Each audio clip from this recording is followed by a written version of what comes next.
So a few weeks back, I decided to practice cinematography with a simple and stress-free approach, just having a little fun. My fiance was off work, so I said, why not? Let's do it. She was my model for this. She has the guitar because she is a Christian R&B artist. She's gonna release some new music here coming soon. I'm gonna leave a link to her social medias down below if you wanna go check her out. But overall, I just wanted to practice some cinematography because oftentimes when I go out on the shoot, I overcomplicate things. So for this setup, I wanted to keep it simple and only use 2 lights.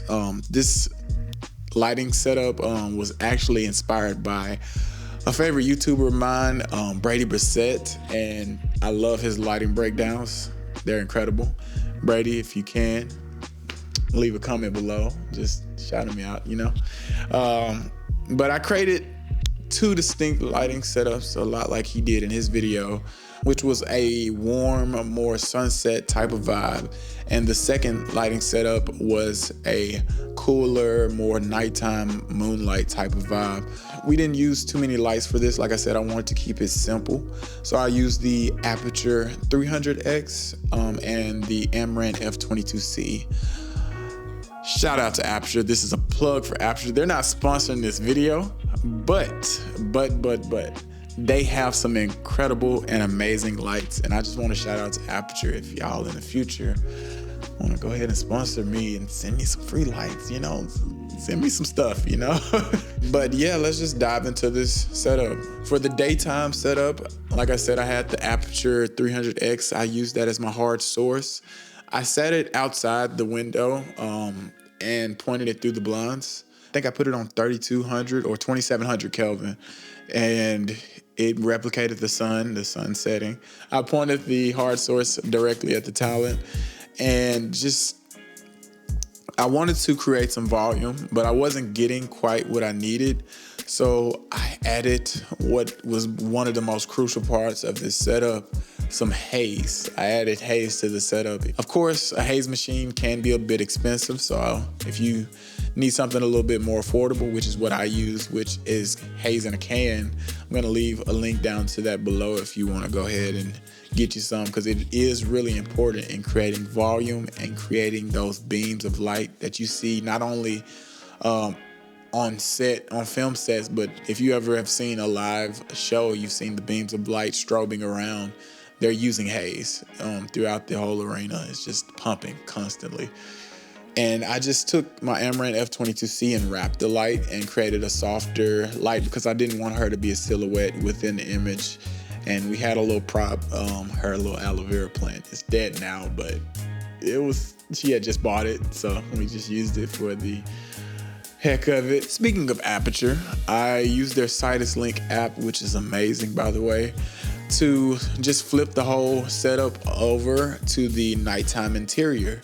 All I did was take the Aperture 300X that was already outside. I didn't move it. I didn't change where it was at or anything, but I switched my 300X to a cooler tone.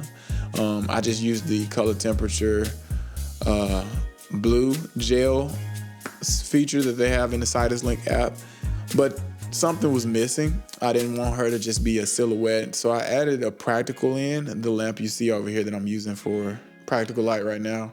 But I added that in there, and it added that kiss of light that I was looking for, but it wasn't powerful enough. And I just used the Amaran F22C to match the lamp's color and put it at 1% just to give it a little extra pop, but not overtake the moonlight that was coming from outside.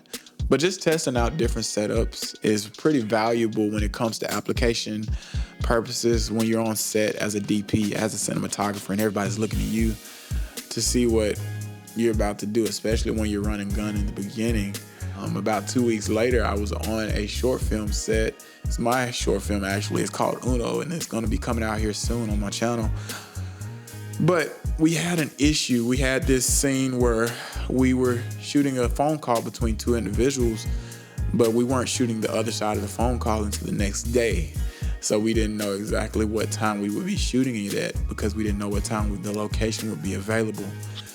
So we went ahead and shot the first side, which is my fiance, she's on this side of the phone call. She's actually the talent for this too, which is pretty convenient. And we went ahead and decided to shoot a daytime and a nighttime version of her scene. And it's the same principle, it's just a little bit more added to the setup. We took the Aperture 600C and we set it outside, and that was what replicated our daylight. We set it to about 2700 Kelvin, just like we did the 300X for this setup. It did exactly what I wanted it to do, and to create some color separation, unlike what I did in this setup, I added a blue practical light. It was a little light bulb that I got from Walmart. It was a little $11 light bulb. It's RGB. I don't have the Aperture B7Cs yet. I'm getting them, or if Aperture, y'all want to send them to me, that would be great as well. But we took the 600C and we set it to about 2700 Kelvin, and we had the lamp inside right next to her to create some color separation. And that was overall just the simple daytime setup that we used.